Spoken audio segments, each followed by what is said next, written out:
I've been working as a forest ranger in Northern California's Shasta Trinity National Forest for nearly 15 years now.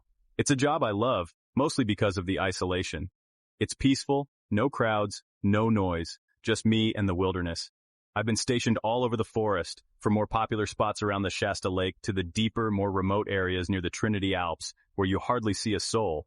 I've seen my fair share of strange things out here, from odd lights in the sky to animals behaving in ways they shouldn't, but nothing, and I mean nothing, prepared me for what happened last year. I wasn't even supposed to be at Firewatch Station 4 that weekend. That station, located deep within the most remote part of the forest, hadn't been manned for weeks. Normally it's the kind of place you can go months without checking, but a series of summer storms had rolled through the area, and there'd been some concern about lightning strikes. The higher-ups wanted a quick inspection to make sure no fires had sparked. I volunteered for it. What can I say? I've always liked solitude, and spending a few days alone in a firewatch station, surrounded by nothing but wilderness, seemed like the perfect getaway from the chaos of the world. Plus, it wasn't like I hadn't done this 100 times before. How hard could it be? Turns out I should have kept my mouth shut. The hike to Firewatch Station 4 isn't easy. It's a solid 20-mile trek from the nearest road, a narrow dirt path winding through some of the densest parts of the forest. Most of the hike is uphill, and you gain about 3,000 feet of elevation by the time you reach the station. That Friday, the weather was decent, though dark clouds had started gathering on the horizon, promising rain later on. I figured I'd make it to the station before the storm hit. I was about 5 miles in when I first felt it, this sense of being watched. Now, I've spent enough time in the woods to know when I'm alone and when I'm not. I've had run-ins with all sorts of animals over the years, bears, mountain lions, coyotes. But this was different.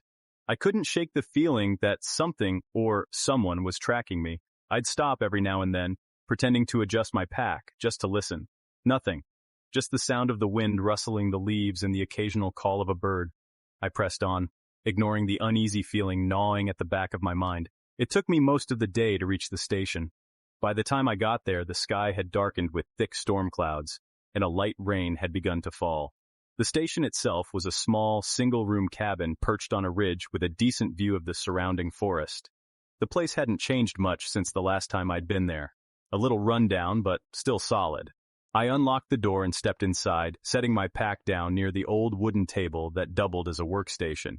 I spent the next hour or so checking the place over, making sure the radio worked and inspecting the area for any signs of fire. Everything seemed in order, but that uneasy feeling hadn't left me.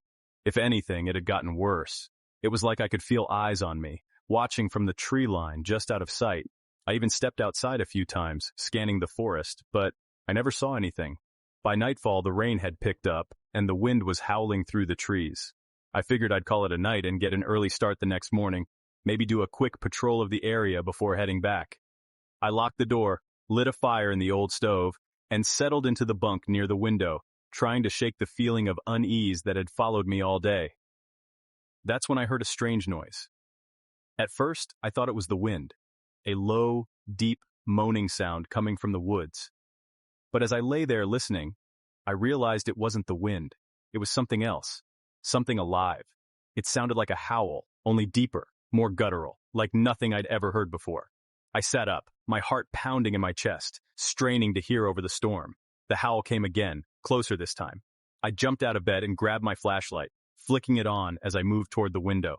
The rain was coming down hard now, making it difficult to see much beyond the first few trees. I scanned the forest, trying to pinpoint where the sound was coming from, but the howling had stopped. For a few minutes, everything was quiet, except for the sound of the rain drumming against the roof. And then I saw something. At first, I thought it was just a shadow, a trick of the light playing on my nerves. But then it moved. A massive, hulking figure standing just at the edge of the tree line. It was tall, easily over 7 feet, maybe more, and covered in thick, dark hair.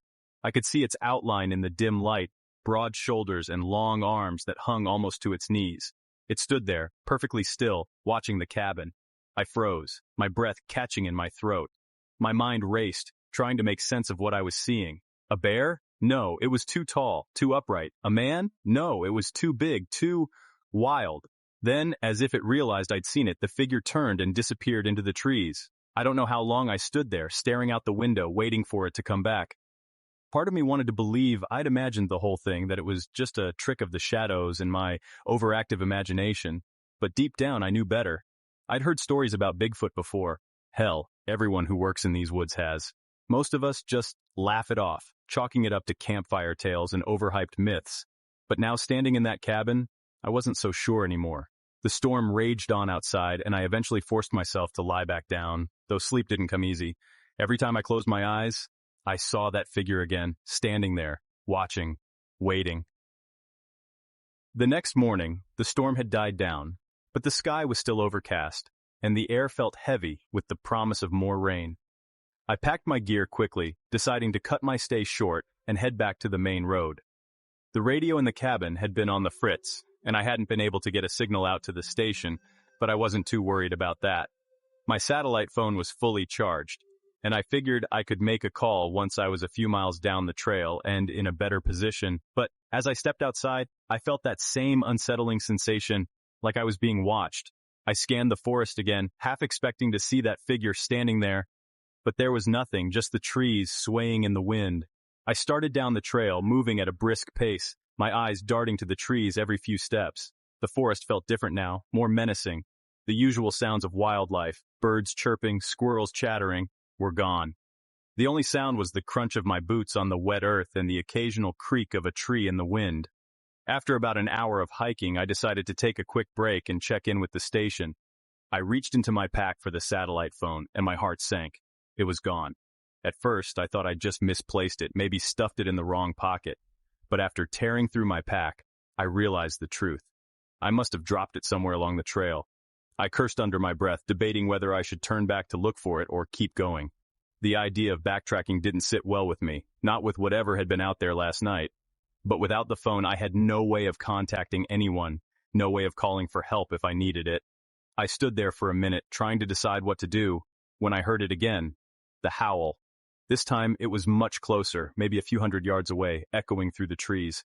My blood ran cold as the sound washed over me. I could feel it in my chest, deep and primal, like something out of a nightmare. I grabbed my pack and started moving, faster this time, almost running down the trail. My heart was pounding in my chest, and my breath came in ragged gasps, but I didn't dare slow down. Every few minutes I'd hear it again. That low, guttural howl, closer and closer each time. It was following me. I don't know how long I ran for, but eventually I had to stop. My legs were burning and my lungs felt like they were about to explode.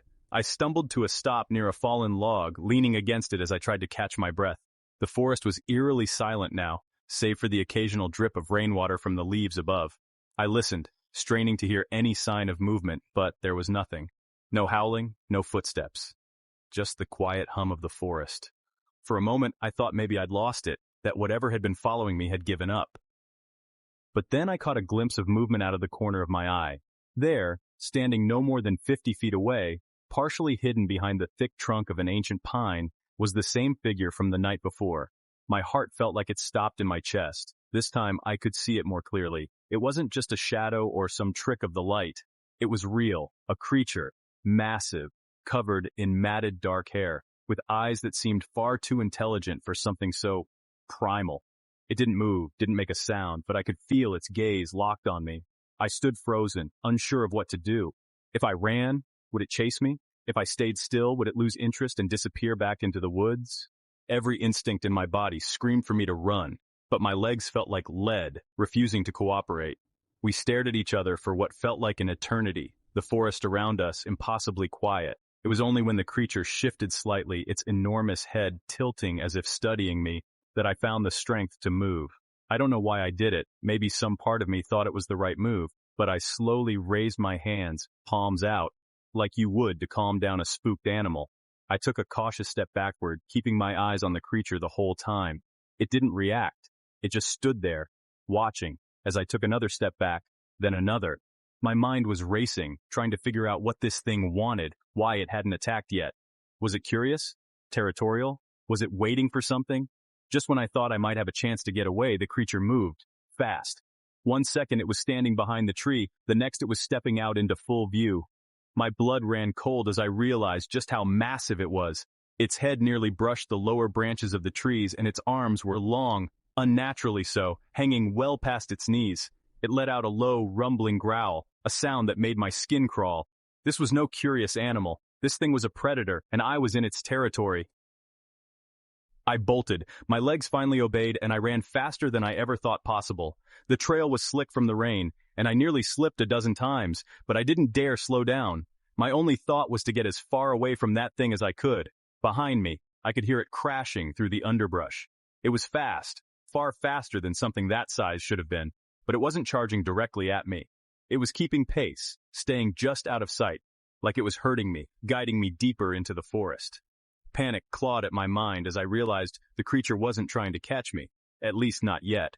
It was playing with me like a cat with a mouse, and I had no idea where it was leading me. After what felt like hours of running, I burst into a small clearing.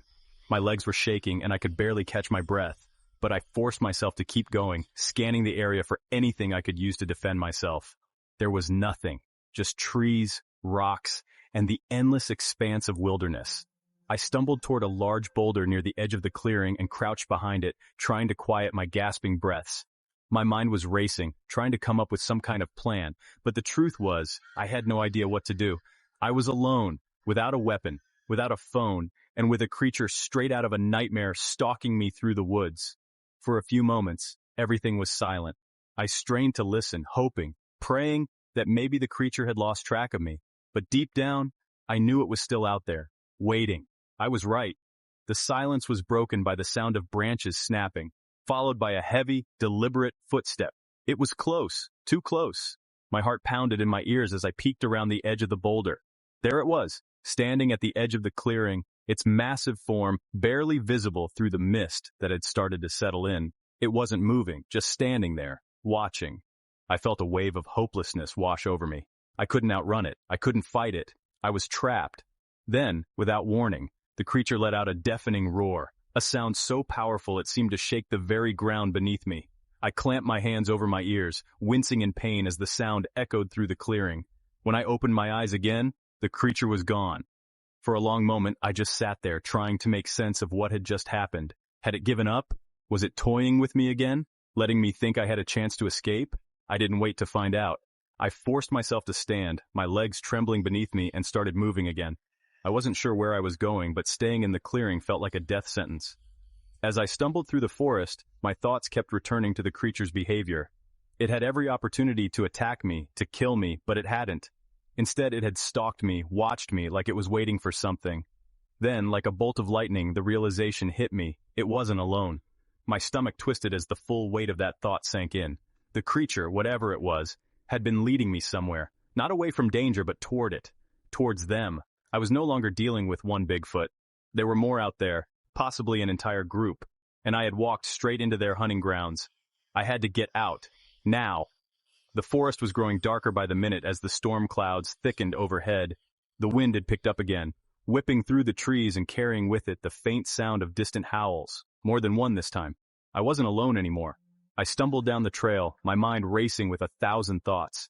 How many were out there? How long had they been following me? Was there any way I could get out of here alive? Then I saw it, a flicker of movement up ahead just beyond the next rise in the trail. I slowed down, squinting through the gloom, and my heart nearly stopped. Standing in the middle of the trail, blocking my path, was another one. This one was smaller than the first, but just as intimidating, with thick black fur and those same intelligent, predatory eyes. I froze, my mind screaming at me to run, but I knew there was nowhere to go. If I turned back, I'd run straight into the others. If I moved forward, I'd be walking straight into the jaws of death. And then, without a sound, it moved. Silently, swiftly like a shadow stepping off the trail and disappearing into the trees.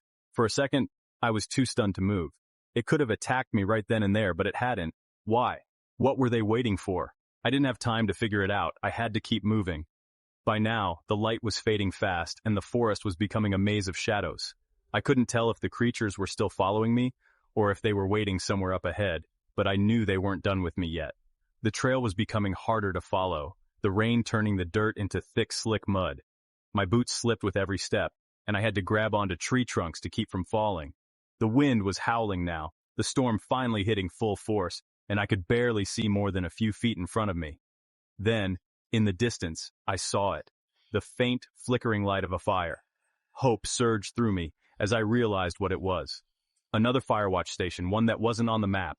Maybe there was a ranger there, someone who could help, someone with a radio or a phone. Maybe I wasn't alone after all.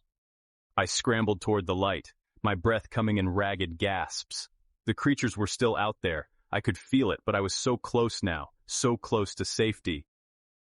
But as I reached the edge of the clearing where the light was coming from, I realized something was wrong. The fire wasn't in a station, it was in a clearing, surrounded by stones and something else. Bones. The fire flickered weakly, casting long shadows across the ground. The clearing was littered with bones, large ones like elk or deer, maybe something bigger. And among them, scattered like trophies, were pieces of human clothing, shredded jackets, torn boots, and a ranger's hat. The smell hit me then, a sickly sweet stench of rot and decay that turned my stomach. I stumbled back, my eyes wide with horror as I realized what I was looking at. This wasn't a firewatch station, it was a feeding ground, and I had walked straight into it. Before I could react, I heard it, the unmistakable sound of footsteps, heavy and deliberate, coming from the trees behind me. I turned, my heart pounding in my chest, and saw them. 3 of them, stepping out of the shadows, their eyes glowing in the firelight. They were bigger than I had imagined, their massive forms towering over me as they moved closer, their breath steaming in the cold night air. I was trapped. There was no way out, and in that moment, as I stood there surrounded by these creatures, I realized the awful truth. I wasn't the hunter, I was the prey. The realization hit me like a punch to the gut. All those years in the wilderness, all those hours spent learning how to track, hunt, and survive, I'd thought I was at the top of the food chain. But now, surrounded by these towering figures, I knew that I was wrong. These creatures, they weren't just animals, they were something else, something more dangerous, more intelligent. And they had been leading me to this moment from the start. The 3 Bigfoot circled the clearing, their glowing eyes never leaving me. I could hear the crackling of the fire behind me, but it was little comfort. The clearing that had seemed like a beacon of hope just minutes ago was now nothing more than a trap. There was no escape. I backed up slowly, my breath coming in shallow gasps, my eyes darting between the creatures as they moved in closer. Every instinct in my body screamed for me to run, but my legs were frozen. My mind raced, searching for some kind of plan, some way out, but I was out of options. I was exhausted, out of food, and had no more matches to light another fire. And now, I was facing creatures far stronger and faster than I could ever hope to be. One of the creatures, the biggest of the 3, the one I had first seen, let out a low growl. It stepped forward, its massive body casting a long shadow across the clearing. The others stopped, watching intently, as if waiting for its lead. I clenched my fists, feeling the cold bite of the wind on my skin. If this was it, if this was the end, I wasn't going to go down without a fight. But just as the creature was about to step into the circle of firelight, something strange happened. It stopped. For a moment, it stood perfectly still, its head tilting to the side, as if it was listening to something. The others did the same, their attention shifting from me to the darkness beyond the trees. My heart was pounding in my chest. What were they doing? Then I heard it, a distant rumble, low and faint, at first barely distinguishable from the wind. But it grew louder with each passing second, a steady rhythmic sound that sent a shiver down my spine. Footsteps. Not just any footsteps, though. These were heavy, deliberate, like something massive was moving through the forest. Something even bigger than the creatures that now stood frozen in the clearing. The Bigfoot closest to me let out a sharp grunt, and in an instant the others turned and vanished into the trees. 1 second they were there, the next they were gone, disappearing into the darkness like ghosts. I stood there, stunned, my mind struggling to process what had just happened.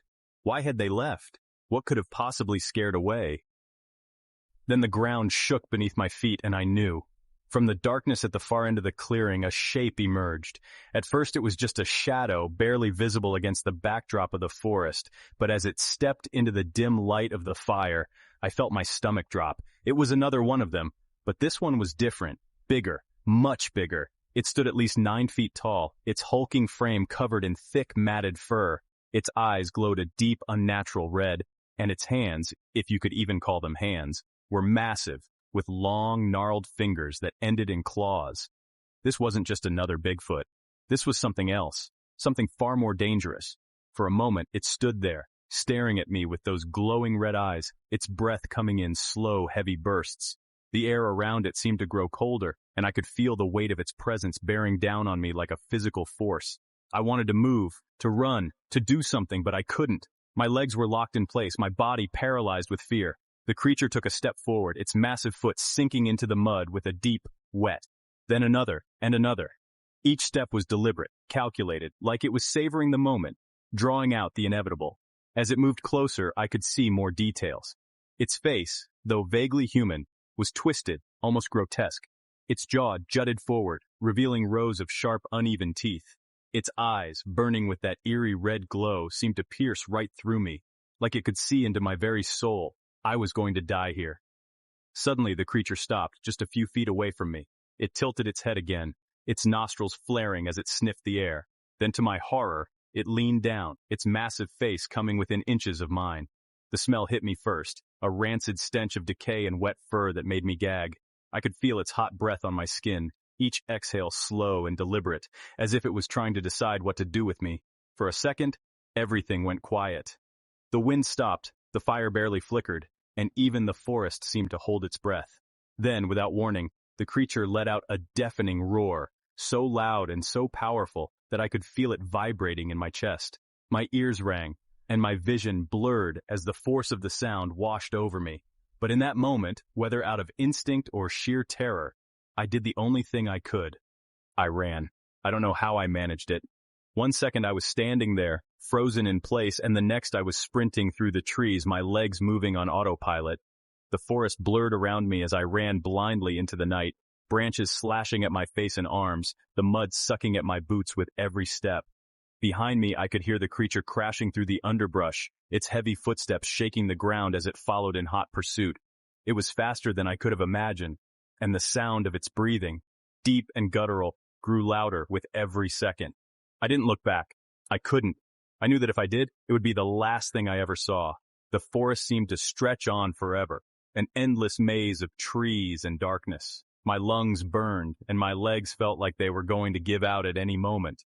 But I forced myself to keep going. I had to. If I stopped, even for a second, it would catch me.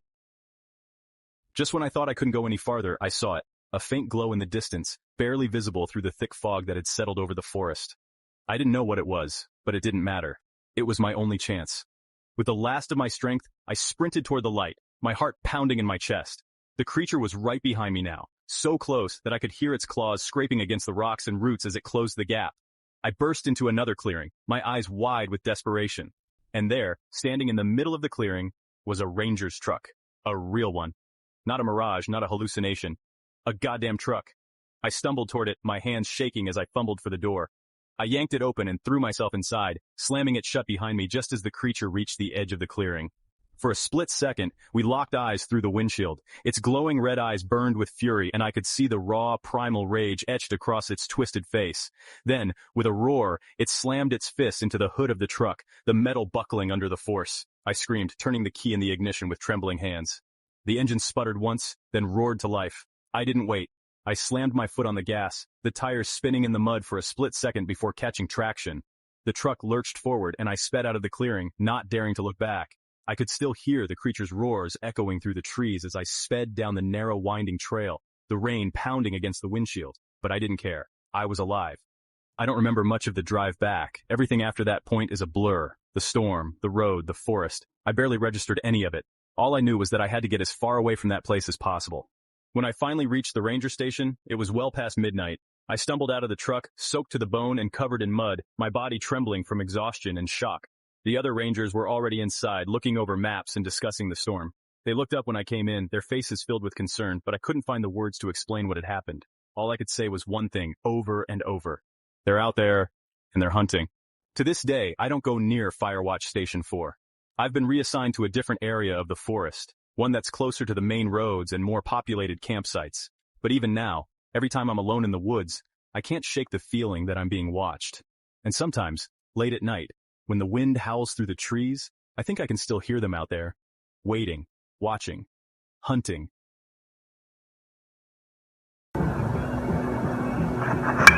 Number